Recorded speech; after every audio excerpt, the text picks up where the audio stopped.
आनुवांशिक रोग के बारे में, और आनुवांशिक रोग जिसको जेनेटिक रोग कहते हैं, ये जेनेटिक दो प्रकार के रोग होते हैं। ठीक है, एक रोग आप पढ़े थे, क्या था? मेंडलीय विकार, नहीं, मेंडलीय विकार, और दूसरा था क्या? गुणसूत्रीय विकार, नहीं, गुणसूत्रीय विकार। ये दो प्रकार का है, यानी एक मेंडलिज्म डिजीज और एक क्या हो जाएगा? Chromosomal disease. नहीं, ये दोनों क्या है? आनुवांशिक रोग है। कल ही आप क्लास में पढ़े थे मेंडलीय विकार, पढ़े थे? हाँ, तो मेंडलीय विकार में आप देखे थे, एक उदाहरण दिए हुए थे रिसेसिव का, है ना? रिसेसिव का एक उदाहरण था अप्रभावी लिंग संलग्न का, है ना? अप्रभावी लिंग संलग्न का एक उदाहरण था। क्या उदाहरण था? बताओ, उदाहरण क्या था? हाँ, हीमोफीलिया। तो इसका उदाहरण क्या था? हीमोफीलिया, नहीं, हीमोफीलिया है कि नहीं? तो हीमोफीलिया कल ही उदाहरण बताए हुए थे। अब इस हीमोफीलिया के बारे में जानेंगे। ठीक है, हीमोफीलिया के बारे में टोटल अभी जानेंगे। ठीक है, एक मिनट रुक जाओ। हीमोफीलिया क्या है? आनुवांशिक रोग में ही अभी हम हीमोफीलिया पढ़ने जा रहे हैं। क्या पढ़ेंगे? हीमोफीलिया पढ़ेंगे। और हीमोफीलिया में अभी देखेंगे, हीमोफीलिया दो बार कौन लिखा है? हीमोफीलिया देखेंगे कि ये कैसा रोग है। ठीक है, हीमोफीलिया एक एक्स संलग्न, नहीं, एक्स लिंग संलग्न कहते हैं इसको। एक्स लिंग संलग्न अप्रभावी रोग है। क्या है? अप्रभावी रोग है। अप्रभावी रोग है मतलब एक पीढ़ी से अगले पीढ़ी में जो रोग जाएगा वो सभी संतान में नहीं जा सकता, वो किसी भी संतान में रह सकता है। ठीक है, अब एक्स गुणसूत्र के माध्यम से जाता है, इसीलिए एक्स लिंग संलग्न कहते हैं, क्योंकि पिछले वीडियो में आप देखे थे, पिछले क्लास में देखे थे, ये पढ़ा चुके हैं।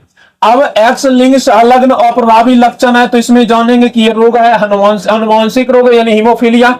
हीमोफीलिया में क्या होता है? तो रक्त जमने की क्षमता कम हो जाती है। रक्त जमने की क्षमता मतलब ब्लड क्लॉटिंग की क्षमता क्या हो जाती है? कम हो जाती है। ब्लड जमना बंद हो जाता है, कम हो जाता है, जिसके कारण मान लिया जाए शरीर के किसी भी भाग में, किसी ऑर्गन्स में या तो जख्म होता है, या तो मान लिया जाए किसी कारण से चोट लग जाता है, नहीं, चोट लग जाता है या कट जाता है, तो रक्त निकलता है, और रक्त ये निकलते रहता है, ये बंद नहीं होता है। क्यों नहीं होता है? क्योंकि इसमें रक्त जमने वाले जो प्रोटीन होता है, वो प्रोटीन का संश्लेषण रुक जाता है। प्रोटीन का संश्लेषण क्या होता है? संश्लेषण रुक जाता है, इसलिए ये क्या होता है? रक्त जमने की क्षमता नहीं होता है, और जैसे ही रक्त निकलते ही रहेगा। और इस रोग का वाहक होती है कौन? महिला। इस रोग का वाहक कौन होती है? महिला होते हैं, क्योंकि आपको पता है कि महिला में एक्स गुणसूत्र ही होता है, और ये कैसा है? एक्स लिंग संलग्न ही है। तो एक्स गुणसूत्र के माध्यम से अगले पीढ़ी में जाएगा, नहीं, तो अगले पीढ़ी में एक्स लिंग गुणसूत्र के माध्यम से जाएगा, तो इसका वाहक कौन हो गई? महिला की ग्रंथ। समझ में आया कि नहीं? समझ गए इतना? तो अब देखो इसको, ये महिला मतलब, अब ये समझो यहां पर कि पहली बार ये जो है इंग्लैंड की महारानी का नाम है विक्टोरिया, जिसको ये रोग हुआ था। समझे कि नहीं समझे? हाँ, वहां यानी पहली महिला जो विक्टोरिया, जो एक महारानी थी इंग्लैंड के, इसको ये रोग हुआ था। ये चूंकि कह सकते हैं राजशाही परिवार का था, नहीं, राजशाही परिवार से जुड़े हुए थे, तो इसमें इसीलिए इसको हम कहते हैं रॉयल रोग। क्या कहते हैं? रॉयल रोग। रॉयल लोगों को होगा रोग, तो उसका रॉयल रोग नाम रख दिया। समझे नहीं समझे? तुम लोग भी रॉयल तो लोग हो नहीं, तो तुम लोग को ये रोग होगा नहीं? नहीं होगा अभी तो तुम लोग का रॉयल रोग नाम नहीं रखाएगा। चलो, तो ये समझेंगे इसको रॉयल रोग क्यों कहते हैं? क्योंकि महारानी विक्टोरिया, जो कि एक राजशाही परिवार से इसको पहली बार हुआ था, और ये खुद अपने वंश में आनुवंशिक रोग, ये हीमोफीलिया आनुवंशिक रोग की वाहक थी। वाहक का मतलब होता है एक पीढ़ी से दूसरे पीढ़ी में इसके द्वारा ही रोग आगे बढ़ता है। अब देखो आगे, ये जब पढ़ लिए तो एक संकेत आपको याद रखना है, इसको शाही रोग भी कहते हैं, नहीं रॉयल रोग, या क्या कहते हैं, शाही रोग कहते हैं। या इंपॉर्टेंट है ये आपके एग्जाम के लिए, ठीक है। अब देखो हीमोफीलिया से कुछ संकेत है, और इसको जो है आप देखेंगे कि इस पे क्वेश्चन कैसे आता है, ठीक है। एक क्वेश्चन देखेंगे इसमें। देखो सबसे पहले तो संकेत जानेंगे इसमें कि मेल और फीमेल, ठीक है।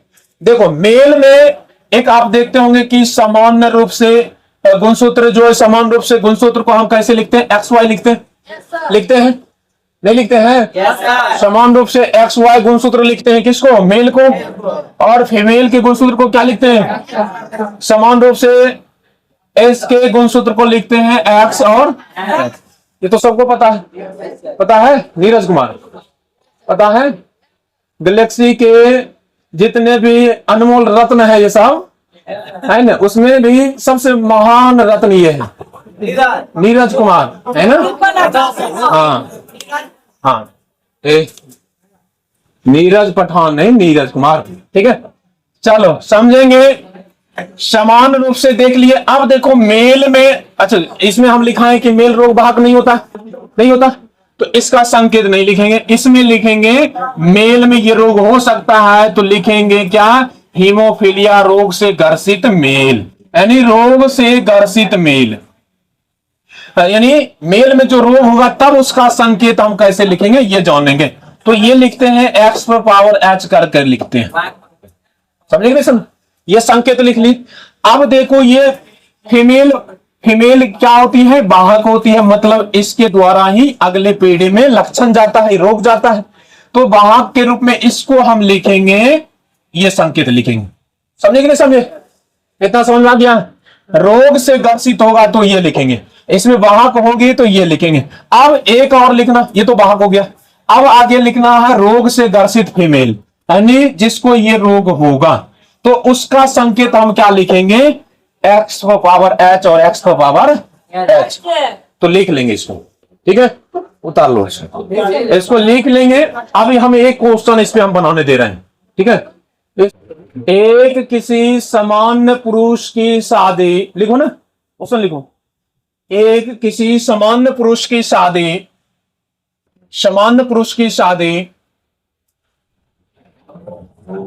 एक किसी सामान्य पुरुष की शादी हीमोफीलिया वाहक स्त्री से होती है,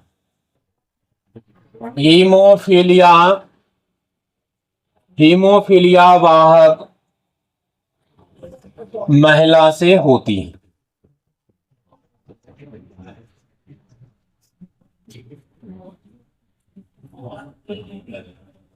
तो इसके